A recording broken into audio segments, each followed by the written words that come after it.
Bismillahirrahmanirrahim. Assalamualaikum warahmatullahi wabarakatuh.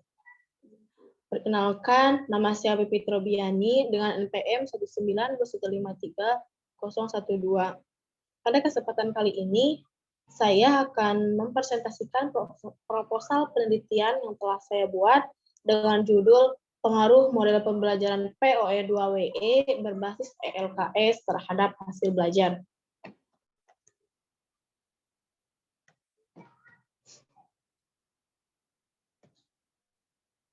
Adapun pembahasan pada presentasi kali ini, yang pertama yaitu latar belakang, kedua rumusan masalah, yang ketiga definisi operasional, yang keempat tujuan penelitian, yang kelima manfaat penelitian, yang keenam tinjauan teoritis, yang ketujuh hipotesis, dan yang terakhir yaitu prosedur penelitian.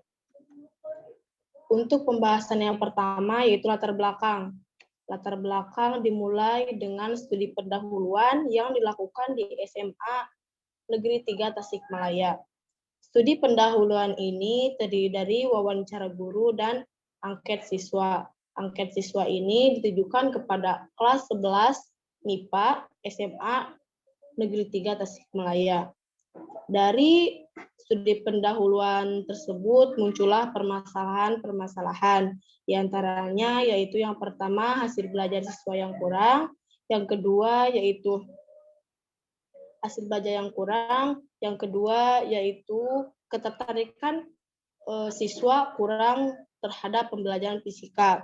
Yang ketiga yaitu kesulitan-kesulitan siswa dalam mempelajari materi, di antaranya pada materi keseimbangan dan dinamika rotasi. Kesulitan tersebut dialami siswa dalam pemahaman konsep atau keterkaitan konsep yang satu dengan keterkaitan konsep yang lain. Kemudian kesulitan yang selanjutnya itu kesulitan siswa dalam penerapan fisika dalam kehidupan sehari-hari, sehingga pemahaman siswa masih kurang maksimal. Adapun batasan masalah dalam penelitian kali ini yaitu yang pertama subjek penelitiannya yaitu kelas 11 MIPA SMA Negeri 3 Tasikmalaya. Kemudian hasil belajar yang dimaksud adalah hasil belajar kognitif. Kemudian konsep materinya keseimbangan dan dinamika rotasi. Dan untuk model yang digunakan adalah model POE2WE. Nah, dari latar belakang tadi muncullah rumusan masalah, yaitu adakah pengaruh model pembelajaran POE2WE berbasis ELKS terhadap hasil fisika pada konsep keseimbangan dan dinamika rotasi. Untuk yang selanjutnya yaitu pada definisi operasional ada 3 pembahasan. Yang pertama yaitu POE2WE, hasil belajar, dan tentunya materi keseimbangan dan dinamika rotasi. Model pembelajaran POE2WE berbasis ELKS merupakan model pembelajaran yang diawali dengan melakukan prediksi yang berhubungan dengan materi yang akan diajarkan dengan berbantuan ELKS atau LKS digital yang di dalamnya memuat tahapan-tahapan pembelajaran sesuai sintak model yang digunakan. Untuk yang kedua yaitu hasil belajar. Hasil belajar merupakan kemampuan yang didapatkan siswa setelah pembelajaran. Hasil belajar dapat berupa kemampuan pemahaman, keterampilan, ataupun perubahan tingkah laku. Pada penelitian ini, peneliti hanya hasil belajar yang dimaksud hanya pemahaman saja atau kognitif. Kognitif yang dimaksud yaitu C1, C2, C3, dan C4. Kemudian untuk materi keseimbangan dan dinamika rotasi itu sendiri merupakan KD pengetahuan 3.1, yakni menerapkan konsep torsi, momen inersia, titik berat, dan momentum sudut pada benda tegar, yaitu statis dan dinamis, dalam kehidupan sehari-hari, misalnya dalam olahraga. Selain itu, pada kompetensi dasar keterampilannya, yaitu 4.1, yakni membuat karya yang menerapkan konsep titik berat dan kesetimbangan benda tegar. Untuk yang selanjutnya yaitu tujuan penelitian. Sesuai dengan rumusan masalah yang diteliti, maka tujuan dari penelitian ini adalah untuk mengetahui pengaruh model pembelajaran POE2WE berbasis ELKS terhadap hasil belajar pada konsep seimbangan dan dinamika rotasi. Untuk yang selanjutnya yaitu manfaat penelitian.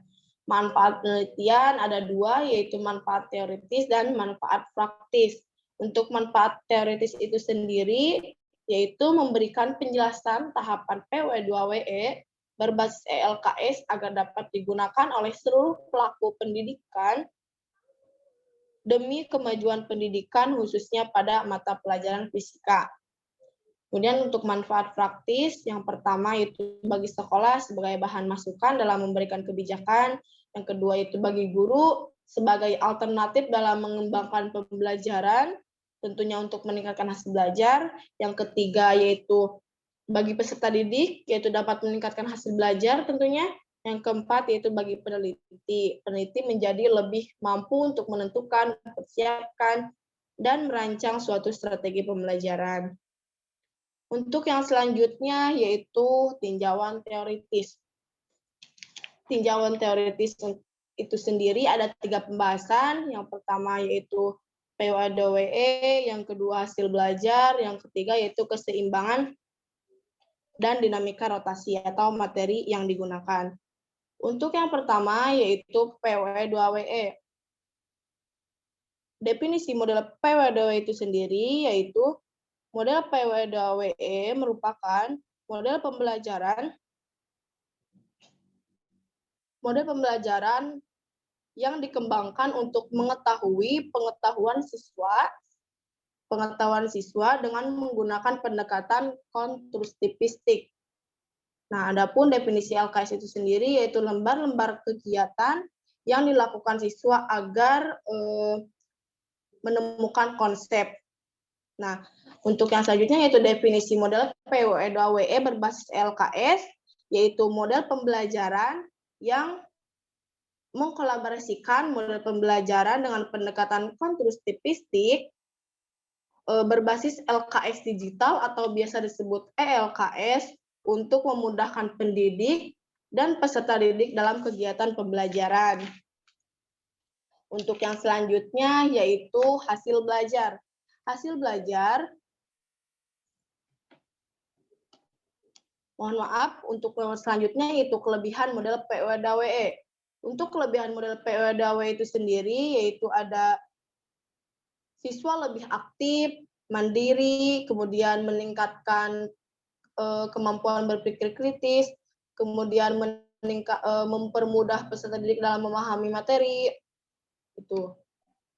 Nah, untuk tahapan-tahapan model POE2WE yang pertama yaitu ada prediction, melakukan observasi, yang kedua ada observation yaitu melakukan pengamatan atau observasi, yang ketiga ada explanation yaitu menjelaskan, kemudian ada elaboration yaitu mengaitkan materi yang diajarkan dengan dalam kehidupan sehari-hari, kemudian write itu menuliskan hasil tahapan-tahapan sebelumnya, kemudian evaluasi itu melakukan evaluasi bisa dengan cara guru memberikan soal terhadap siswa dan siswa menjawab soal tersebut. Kemudian yang selanjutnya yaitu hasil belajar. Hasil belajar adalah kemampuan yang diperoleh siswa setelah melakukan kegiatan belajar, di mana belajar itu sendiri dimaknai sebagai proses perubahan perilaku sebagai hasil interaksi antar individu. Nah, perubahan yang dimaksud meliputi pengetahuan, kebiasaan, sikap, dan tingkah laku. Kemudian untuk taksonomi Bloom ranah kognitif, yaitu ada 6. Yang pertama C1 mengingat, C2 memahami, C3 menerapkan, C4 menganalisis, C5 menciptakan, dan C6 mengevaluasi. Namun dalam penelitian ini hanya dibatasi sampai C4 saja. Untuk selanjutnya yaitu materi, keseimbangan, dan dinamika rotasi. Materi yang dibahas yang pertama yaitu torsi, yang kedua momen inersia, yang ketiga momentum sudut, yang keempat titik berat, dan keseimbangan benda tegar.